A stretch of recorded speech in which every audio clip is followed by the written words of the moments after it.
RecSport Education presents a Storytime original. Defining Joy. Every so often, you meet a truly exceptional person in life. They are the types of individuals who you need only spend perhaps a half an hour with, and they've left an impression on you that changes how you view the world and yourself.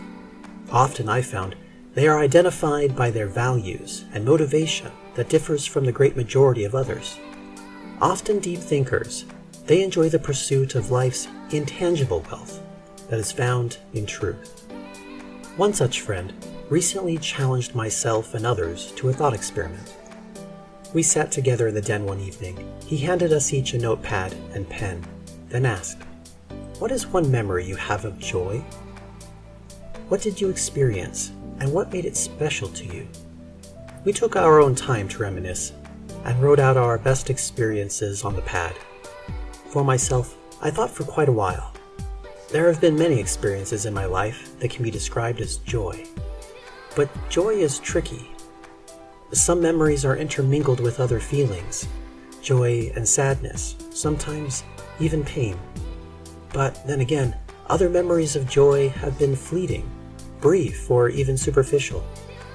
They wouldn't do for such an occasion. I knew I could do better. For a moment I wondered, what memories might I have buried under experience and pursuit that really reflect joy? What does it mean to feel joy? I dug deeper and found one or two gems that stood out, and I'll share one with you. It may be simple, maybe not as grand to some, but I'll never forget how I felt when I left home for college. It wasn't my first time away from home, but it was one of the first times I was truly on my own, free to experience and learn all that I had ambition for.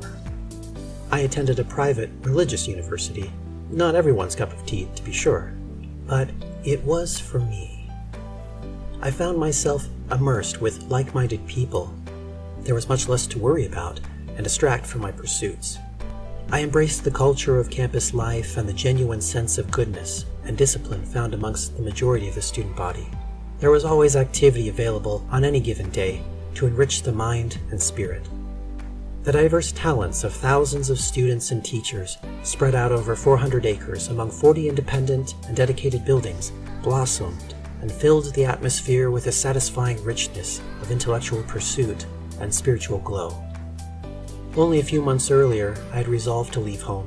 I felt strongly it was time to pursue my own interests and begin focusing on what I wanted from life.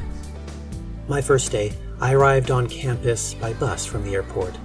A cold January just after the new year greeted me by a snow-covered hillside where the campus was situated, the bus pulling up to an icy walkway. Though I never cared much for the weather, and even worked extra hard to avoid enduring a fourth winter there, I was elated. With my bags in hand, I began to walk the campus, wandering inside and out, between buildings and corridors and greenways of the main grounds. I had no idea where I was going, to be honest, but it hardly mattered. I felt right at home.